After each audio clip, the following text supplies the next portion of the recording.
Мен Кудайга ишенбейм, Кудай жок деген доктор Маркус рак ооруларын дарылаган дүйнөгө белгилүү онколог болчу. Бул болгон окуя. Бир жолу аны башка шаарда медицина жаатында чоң сыйлык менен сыйлашмак. Ал ошол конференцияга учак менен бара жатканда 1 саат өтпөй учагы жакын жерге авариялык конууга мажбур болот. Доктор ижарага унаа алып жолун улайт. Бир аздан кийин аба ырайы бузулуп, катуу бороон башталат. Жамгыр куюлуп, интернет тарткпай, навигатору да өчүп калат. Туура эмес жолго салып алып, Маркус адашып кетет. 2 сааттай айдап жолдон адашканын түшүндү. Курсагы ач, чарчап баратып, алыстан кичинекей үйдү көрүп, үмүт менен барып токтоду. Үйдүн эшигин такылдатса, бир жөнөкөй аял чыгат. Маркус болгон абалды түшүндүрөт. Аял үйүнө киргизип, ысык чайын берип, жамгыр токтогончо жылынып отуруңуз деп, өзү баласы жаткан керебеттин жанына олтуруп, Кудайга дуа кыла баштады. Доктор муну байкап, аялга айтат: "Мен Кудайдын барына ишенбейм. Сиз эмнени мынча жалынып сурайсыз? Чын эле ал сизди угат деп ойлойсузбу?" деп сурады. Аял оор үшкүрүнүп жооп берди: "Менин уулум өтө сейрек кездешкен рак оорусуна чалдыккан. Баламды айыктыра ала турган дүйнөдө жалгыз адам бар.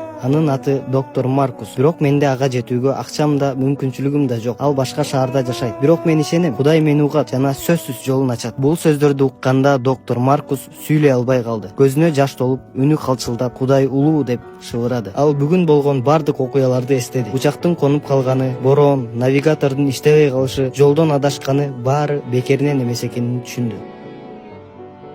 Кээде эң чоң сыйлык бул адамдын жүрөгү ойгонгон күн.